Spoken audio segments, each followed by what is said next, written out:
This video is sponsored by Squarespace. I know the title was a little bit cheeky, but hear me out before you click away. The Canon Powershot V1 has a 1.4-inch sensor that is super similar to a Micro Four Thirds sensor. Look at the diagram, it's just that little bit wider. It has a 2x crop, and if you are used to shooting Micro Four Thirds, then anything that you shoot on this camera will look blooming identical. And if you're like me, and you've been waiting for an age for Lumix to make that coveted Micro Four Thirds tiny camera with good video, good autofocus, all that good stuff that we want on this channel, I think Canon's sort of blooming done it.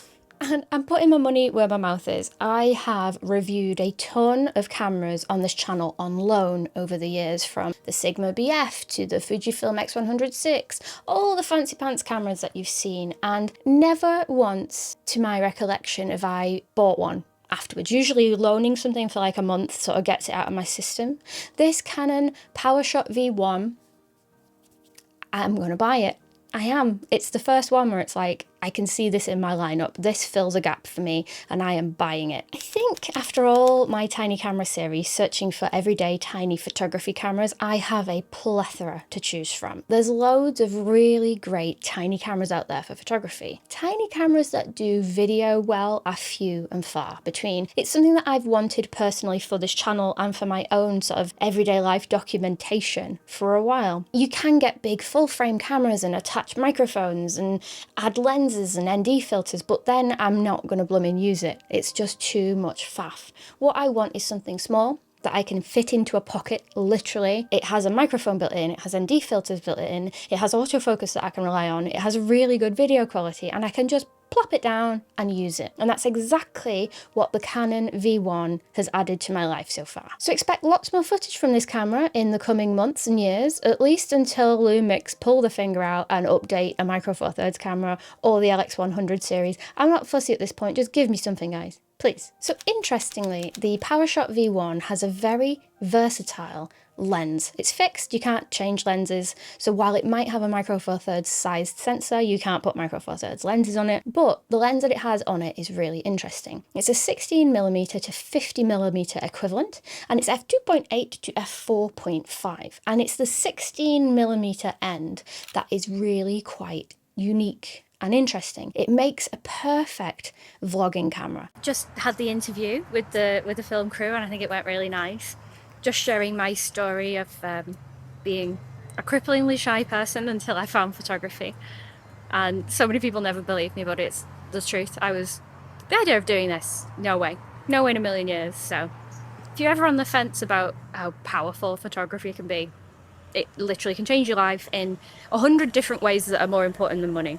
It means that when you can put it down and you know, get around your day, like I've put it in bird hides, for example, whatever I'm up to, it means that you will always get everything that you need in frame. And then you're not too limited because it goes all the way up to 50mm, which is nice and versatile for everyday photography as well as video. So let's cover the video side first, because I would say this is a video first camera, and that's what it's been marketed as. However, for you photo enthusiasts, myself included, spoiler, it's bloody brilliant photos as well, and I'll get onto that next. So this camera will shoot 10-bit 4K 30 without a crop, and then 4K 60p with a 1.5x crop. There is a log profile built in, and I found the video quality to be absolutely wonderful. I took this camera with me to an event that I did recently at Lumix Live, and I vlogged the whole thing. Yes, irony of ironies, vlogging a Lumix event on a Canon camera, I know, terrible. It was just the most convenient one to use at the time. This is where we're being interviewed, so I'm gonna have to find coherent sentences in a bit. The fixed lens is stabilized, so you have optical stabilization built in. There is no IBIS, so it's not in the camera body itself, only in the lens. And you do have digital stabilization options as well. For most of this, I've just been relying on the lens stabilization, and it's been fine so far. I find sometimes if you add digital stabilization in, you get sort of like wobbly corners and stuff, and that's not my vibe. I'd rather have it a little bit shaky than Jello, because I find Jello more distracting. Let me know your thoughts on that in the comments. Yeah, I mean, it can be like here, can't it? That's pretty good. It's not the first camera that I would choose to walk and vlog with. I have done that and it's okay. We found some excellent options for some wide angle photography. Museums. And it's actually stopped raining. Yeah, I'm in the and I'm very, very happy. I was like trying to get out of the shot then. Hello. But if you want something that you can regularly just walk with, I think the Osmo Pocket might be a better solution. But this is more like you could walk with it, you could stand still with it, you could put it down on a mini tripod.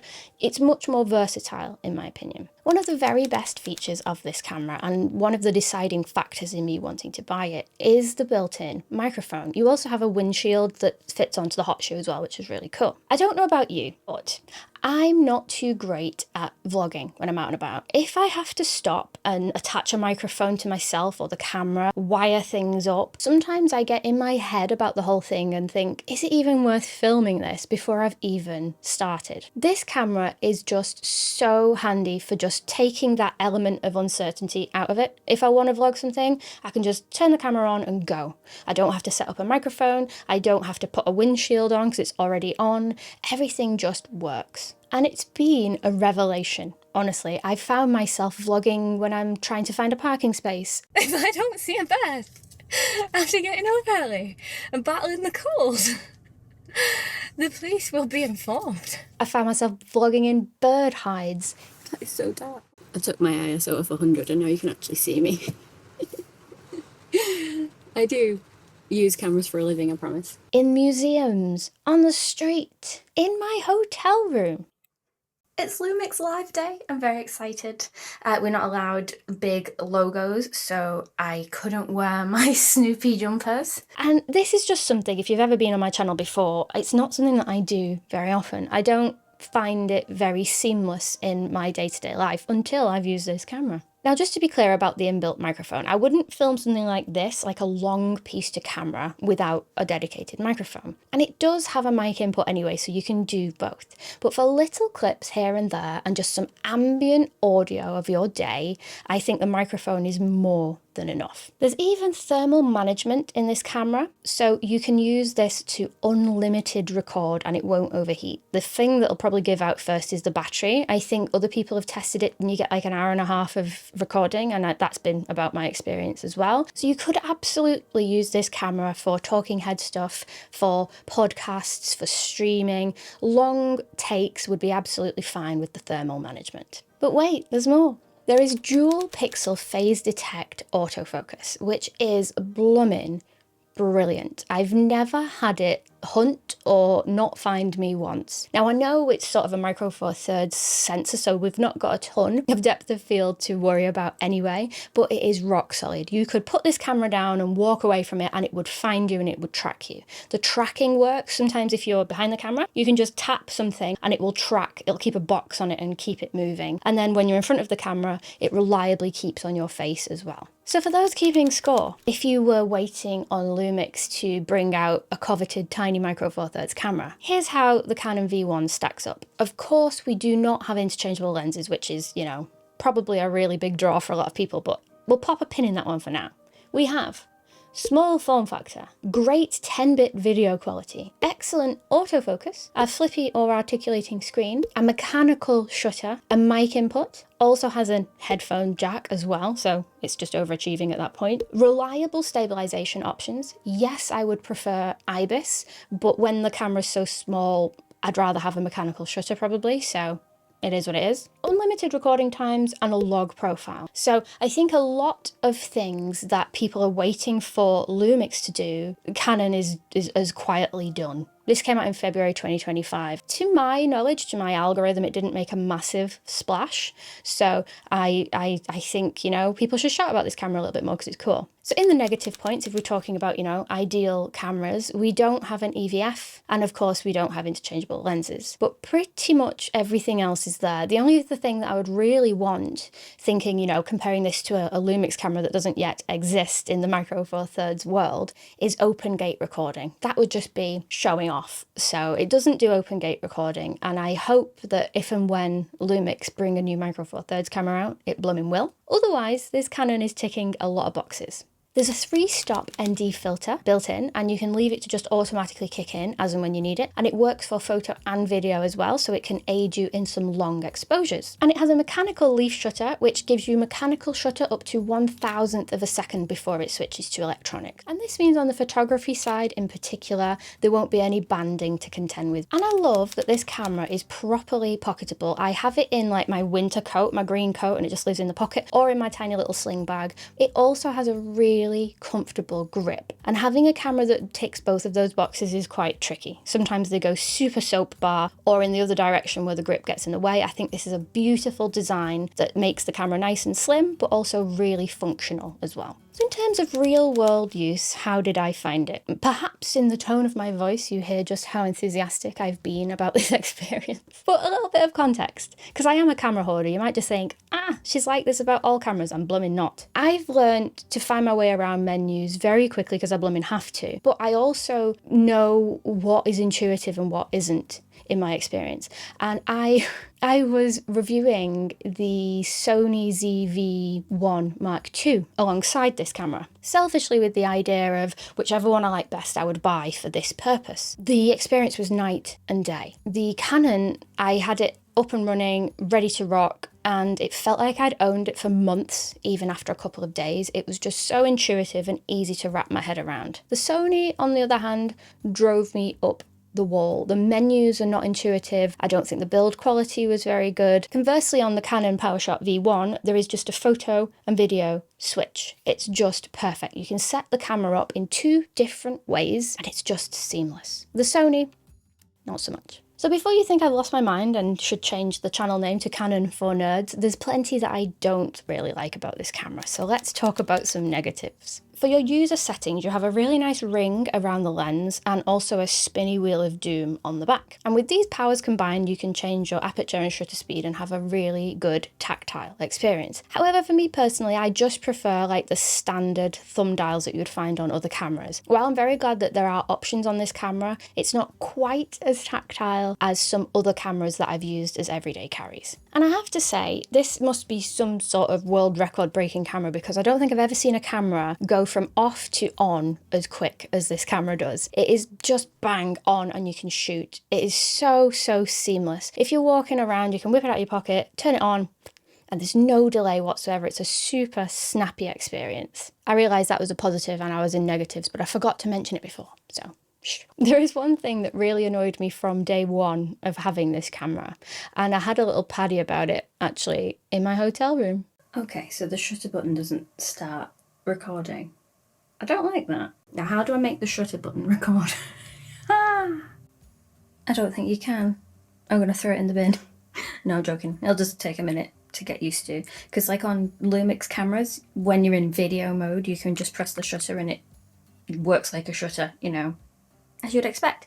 But with this one, there's a little red button by the side, and even if you're in video mode, you have to use that. And another stupid niggle, which really is stupid, and the Sony one had this as well, is the on button is hidden underneath the windshield on both of the cameras. So sometimes you've just got to sort of hunt for it. And it feels very smooth on the Canon in particular, so you sometimes have to like look for it. You can't often do it by touch. But I'm sure the more that I use the camera, the easier that will become. And one thing to bear in mind, because it does go down to a relatively narrow aperture of f4.5, is when you are shooting in lower light conditions, stick to the wider side of the lens. If you're shooting at 16mm, you're still at f2.8 and it will let more light into the camera. If I could wave a magic wand and fix it, I would make it 2.8 constant. But if I had to sacrifice the wide angle lens in order to get a faster aperture, I think I would still choose the setup that exists because the 16mm is very cool. So what about photography? If you've used a modern Micro Four Thirds camera, then you will very much be familiar with how these RAW files work. That is to say, there's plenty of dynamic range, noise is very controlled, and you can clean these up very easily in the edit. You have the option to choose 4:3 or 3:2, but all that does is sort of enforce like a fake crop onto your RAW file, so you're shooting in 3:2 whether you like it or not.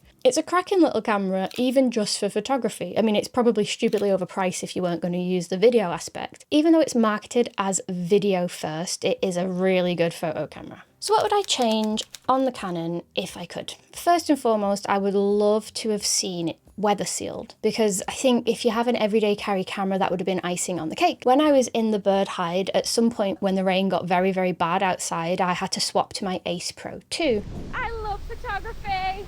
I'm very glad that I did have a waterproof camera on me, because I got to capture my friend hitting the deck, which was just...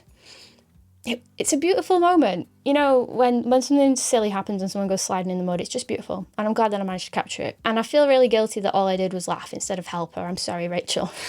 I think in Cuckoo Land, if I was to, you know, annoy a lot of camera engineers out there, I would have loved to have seen like a pop-up EVF on the Canon V1. You know, like the Sony RX100 series where it's like it's hidden and then it pops up. I don't think there's enough room in the camera for that to happen, but that would have been a lovely little bonus. Some people really are non-negotiable on having a viewfinder, so I think that would have been excellent to see, but alas. So is this the highest spec camera on the planet? Absolutely not. Is it perfect? Absolutely not. Does it fit the bill for what I really need right now? Absolutely. So this is going to be my cheeky little vlogging camera when I'm out and about for the foreseeable, at least until Lumix bring out something new and exciting, please, one day, before we all die of old age. If you'd like some more inspiration on video-centric everyday carry cameras, check out my top 10 list, which I did recently. I just want to quickly tell you about Squarespace, the sponsor of today's video, and they've been my long-term website provider for years and years and years, way back when I was a wedding photographer, and now I'm doing whatever this is for a living. Even if you have no design background, you can get something professional looking in just a few clicks. I think in this day and age when everything's algorithm driven, it's quite important to have your own corner of the internet where you can just direct people, like I do it via my mailing list, which you should subscribe to, by the way. I have cool tips and stuff in there, and Squarespace helps me run all of that. So no matter what you need for your website, whether it's a portfolio or a blog or something big and grand, something to sell your products via,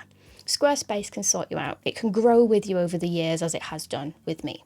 So if you'd like to check Squarespace out, you can use code MICRO4NERDS, or the link in the description below, to get a discount on your first purchase of a website or a domain. Thank you to Squarespace for sponsoring this video, and thank you to you for watching my silly little videos. I love and appreciate you all.